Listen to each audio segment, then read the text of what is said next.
मैं आपको इस वीडियो में कुछ ट्रेडिंग मिस्टेक्स के बारे में बताऊंगा जो ऑप्शन सेलर हमेशा करते हैं और आपको उनको बहुत ही ईयर्स के बाद ही पता चलता है कि हमने जो इतने सालों में मिस्टेक्स की थी इसका हम कैसे एडवांटेज ले सकते थे और किस तरह से हम इनको अवॉइड कर सकते थे अपने इनिशियल ईयर्स में और कितना हमने इसमें नुकसान किया है इन मिस्टेक्स को करके। मिस्टेक्स एज ए अपॉर्चुनिटी को अवॉइड करना ये इम्पोर्टेंट है, बजाय इनको करके अपन देखें। हम देखते हैं कि किसी की दूसरे की मिस्टेक से सीखना सबसे ज़्यादा इम्पोर्टेंट रहता है, तो हम सबसे आगे ये देखेंगे कि किस तरह से अपन इनको अवॉइड कर सकते हैं। सबसे फर्स्ट है नेचुरल ऑल द टाइम्स। हम हमेशा एज एन ऑप्शन सेलर सोचते हैं कि हम हमेशा नेचुरल स्ट्रेटजी देखेंगे, हम थीटा के पीछे भागेंगे। तो मैं आपको बता दूं कि मैं भी शुरुआत के सीजन ईयर्स में यही सोचता था, बट ये हमारा अगर आपको एक डायरेक्शन आपको क्लियर है और आप लिटिल बिट उस डायरेक्शन के फेवर में अगर आप अपनी पोजीशंस लेते हो तो ये आपके लिए बहुत ही बड़ा एडवांटेज हो सकता है। और ये काफ़ी इम्पोर्टेंट हो जाता है जब एक आप लिवरेज भी ले सकते हो इस चीज़ पे, तो ये एज एन ऑप्शन सेलर आपको काफ़ी इम्पोर्टेंट हो जाता है। दूसरा है कि आप अपनी एडजस्टमेंट को इम्पोर्टेंस देना, कि हम एडजस्टमेंट करके सब कुछ, हम एज एन ऑप्शन सेलर सबसे बड़ा एडवांटेज यही है कि हम एडजस्टमेंट कर सकते हैं। पर ये सबसे बड़ी मिस्टेक्स है एज एन ऑप्शन सेलर। अगर आपको एक लिटिल बिट एडजस्टमेंट का तरीके आपको मालूम होने चाहिए, पर आप एक परफेक्ट एडजस्टमेंट के पीछे अगर आप भागते हो तो आप मिस्टेक्स कर रहे हो, क्योंकि मार्केट सुप्रीम है और अगर वो किसी भी डायरेक्शन में अगर आप जाता है और आपके फेवर में नहीं है तो आपको पोजीशंस को एग्जिट कर देना चाहिए, उसका वेट नहीं करना चाहिए, वहाँ पे कोई एडजस्टमेंट के तरीके नहीं खोजने चाहिए हमें। थर्ड है हमारी जो मिस्टेक्स थी कि इम्पोर्टेंस, हम किसी भी ग्रीक्स को जो है इम्पोर्टेंस ना देना। ग्रीक्स कैसे बनते हैं? ग्रीक्स बनते हैं ऑप्शंस की प्राइस से, ऑप्शंस के बिहेवियर से। अगर किसी भी प्राइस में किसी भी मूवमेंट नहीं हो रही है और लेस मूवमेंट है तो आप प्राइस की डायरेक्शन बिना उस प्राइस की डायरेक्शन में गए हुए पता नहीं कर सकते। पर ऑप्शन सेलर में ऑप्शंस की प्राइस आपको किसी भी मूवमेंट से पहले ही आपको डायरेक्शन दे जाती है और उसके अकॉर्डिंग आप अपने जो अपने ऑप्शंस की पोजीशंस हैं उनको आप अपने फेवर में ले सकते हो। ऑप्शन सेलर के लिए काफ़ी इजी हो जाता है जब आप अपने ग्रीक्स को इनमें इम्पोर्टेंस देने लग जाते हो और उनको भी एक एज ए एडिंग और उनका बेनिफिट लेने लग जाते हो। इनिशियल ईयर्स में मैंने भी काफ़ी ग्रीक को इम्पोर्टेंस ना देकर ओनली प्राइस एक्शन को इम्पोर्टेंस दी थी, पर ये मेरी भूल थी। थर्ड फोर्थ जो मिस्टेक्स जो करते हैं कि हम थीटा डिके को अपना एक एज मान के चलते हैं। थीटा डिके होना है ये कंफर्म है, वो आपके फेवर में होगा, ये इम्पोर्टेंस है। थीटा डिके अगर आप मान लो किसी भी प्राइस को सेल करते हो और वहाँ से कोई भी गैप अप या गैप डाउन हो जाता है और आप सोचते हो कि थीटा डिके तो हो ही जाना है, तो ये आप गलत सोचते हो। थीटा डिके होना है ये कंफर्म है, पर वो आपके फेवर में हो ये ज़्यादा इम्पोर्टेंस है। थीटा डिके की सर्टेनिटी के पीछे नहीं भागना चाहिए हमें अपनी पोजीशंस को लिटिल बिट डायरेक्शन के मूव में लेना चाहिए। ये आपका थीटा डिके कोई एज नहीं है, अगर आप इसको मान के चलते हो तभी आप प्रॉफिटेबल रह जाते हो इस चीज़ में। फिफ्थ इम्पोर्टेंट मिस्टेक्स थी जो मेरी, कि ईच डे को इक्वल इम्पोर्टेंस देना, जो कि बहुत सारे ऑप्शन सेलर अपने इनिशियल ईयर्स में देते हैं। आपके पास ओनली 5 डेज वीकली एक्सपायरी होती है तो उसमें 4 डेज ही होते हैं।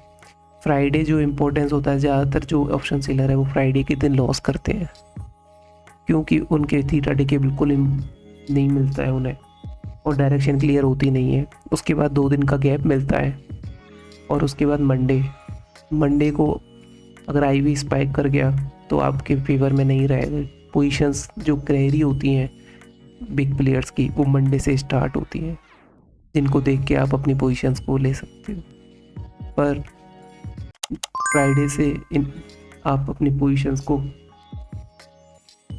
देखना शुरू कर सकते हो उसमें, लेकिन सभी डेज को इम्पोर्टेंस नहीं देनी चाहिए, एक इक्वली इम्पोर्टेंस। एक्सपायरी डे आपके लिए इम्पोर्टेंट रहता है, ये अगर जो एक्सपायरी के नज़दीक है वो प्रॉफिटेबल डेज रहते हैं, ये भी इम्पोर्टेंट है।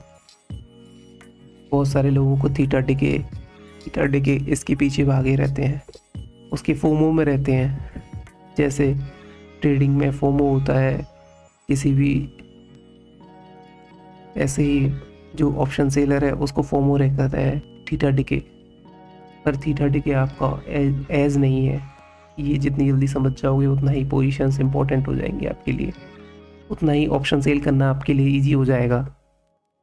आप उतनी अपॉर्चुनिटी को मिस करके आप ही को ये पता होना चाहिए कि जो आपके सिस्टम में पोजीशंस नहीं है और जिनको आपकी, तो वो आपकी जो आपके है ही नहीं वो पोजीशंस, तो वो आपको इम्पोर्टेंस कैसे हो सकती हैं। 7th मिस्टेक्स जो मेरी थी वो थी कि हमने आईवी स्पैक्स का अवॉइड करने की कोशिश की। आईवी स्पैक्स को अपने फेवर में लेना ये भी बहुत बड़ी इंपॉर्टेंस है। हमें आईवी स्पैक्स देके वहाँ से अपने पोजीशंस को क्लोज नहीं करना चाहिए। हम सोचते हैं कि आईवी स्पैक्स हो गया है तो फिर वहाँ से अपने स्टॉप लॉस लेकर बाहर आ जाना चाहिए, पर अगर आप उसका लिटिल बिट भी एडवांटेज ले लेते हो तो आपकी जो फेवर्स में सारी चीज़ें हो जाती हैं और आपके जो रिजल्ट्स होते हैं वो काफ़ी क्रेजी होते हैं। ऑप्शन सेलर, आप बहुत सारे जो ऑप्शन सेलर हैं उनके ऊपर आप एक एज लेते हो इस चीज़ का। ऑप्शन बायर का तो एज है ही है हमेशा से, आप पे बायर का एज है वेगा और ऑप्शन सेलर का एज है थीटा। एज कहने को है पर अगर जब वेगा इम्पोर्टेंस हो जाता है तो फिर थीटा डिके कभी काम नहीं आता है आपके। और सबसे बड़ी बात थी जो हमारे कि कुछ लोग बैंक निफ्टी को ट्रेड करते हैं ओनली, कुछ निफ्टी को ही ओनली ट्रेड करते हैं। अपॉर्चुनिटी दोनों में रहती है, पर जब किसी में प्राइस बिहेवियर, ऑप्शन बिहेवियर का चेंज होते हैं तो जिसमें आपको अच्छा प्रॉफिटेबल ईयर्स होते हैं वो आपके लूज़ हो जाते हैं। आपकी अपॉर्चुनिटी बहुत सारी एज ए ऑप्शन सेलर वो छूट जाती है। इसलिए बैंक निफ्टी दोनों में ही आपको एक फेमिलियर होना पड़ेगा दोनों की प्राइस से। आप कुछ ईयर्स में दोनों की प्राइस से फेमिलियर हो जाओगे, दोनों में आप ट्रेड करने लग जाओगे। न्यू भी होते हैं उन्हें निफ्टी में ही ट्रेड करना चाहिए। उसके कुछ सालों जब आप निफ्टी पे एक एज ले लेते हो और आप प्रॉफिटेबल होके निकलते हो कुछ ईयर्स, उसके बाद आपको बैंक निफ्टी पे शिफ्ट हो जाना चाहिए। बैंक निफ्टी के साथ साथ निफ्टी को भी यूज़ करना चाहिए। 9th मिस्टेक्स जो एज एन ऑप्शन सेलर मेरी थी वो थी कि बैक टेस्टिंग हम हर चीज़ का करते हैं, पर बैक टेस्टिंग हमें हिस्ट्री का प्राइस और उसकी कंडीशन का बताता है, हमें फ्यूचर की प्राइस और प्रेजेंट कंडीशंस को नहीं बताता है, क्योंकि प्रेजेंट कंडीशन हमेशा एक नई कंडीशंस होती है। हम ये सोचते हैं कि पिछली बार ऐसा हुआ था तो ऐसा ही होगा, पर ऐसा नहीं होता है। आप एक बैक टेस्ट करके एक आइडिया ले सकते हो उस चीज़ का, पर आप उस चीज़ को अप्लाई नहीं कर सकते, आप स्ट्रेटजी नहीं बना सकते किसी चीज़ की कि ऐसा ही नेक्स्ट टाइम होगा, क्योंकि एक प्रेजेंट मूवमेंट में आपकी एक शार्प नज़र ज़रूरी है। ये इम्पोर्टेंस होता है। Pain and lost and least जो हमारे इम्पोर्टेंट मिस्टेक्स है कि हम लूजिंग साइड्स को बचाने के चक्कर में हम अपोजिट साइड्स की जो है बहुत सारे लॉट्स को सेल कर देते हैं, पर ये एक कोई भी पेनफुल लॉस हो जाते हैं इससे। हमें जब एक रिवर्सल्स आता है तो वेगा हमारे अगेंस्ट में, गामा हमारे अगेंस्ट में हो जाता है, तो इसका अपन यूज़ ले सकते हैं। हमें ये नहीं सोचना चाहिए कि हमें ज़्यादा ऑप्शन सेल करके हम प्रॉफिटेबल में निकल सकते हैं, क्योंकि आपको लॉस भी उतना ही हो सकता है। इसलिए आपको ये ध्यान में रखना चाहिए कि आपकी पोजीशंस, लूजिंग जो पोजीशंस है वो पहले से ही प्रोटेक्टेड हो और आपकी हेज्ड हो सारी पोजीशंस। तो that's is final, that's it. We learn from our mistakes by giving the real losses. This is a quick read, might give you some perspectives. Many points you might not resonate with. पर ये मेरी journey थी और मेरी mistakes थी जो धीमे धीमे पासिंग डेज में मैंने खुद ने अपने न्यू मिस्टेक से इवॉल्व होता गया और मैं प्रॉफिट में आया हूँ। इसलिए कोई भी मार्केट जो है वो परफेक्ट नहीं होता है। एज एन ऑप्शन सेलर आपको सब चीज़ों को देखना पड़ता है। ऑप्शन सेलर के पास अपने ईयर्स का जो एक्सपीरियंस होता है वही होता है। इसलिए सबसे पहले ये ज़रूरी है कि आप दूसरों के एक्सपीरियंस से सीखें। Thank you.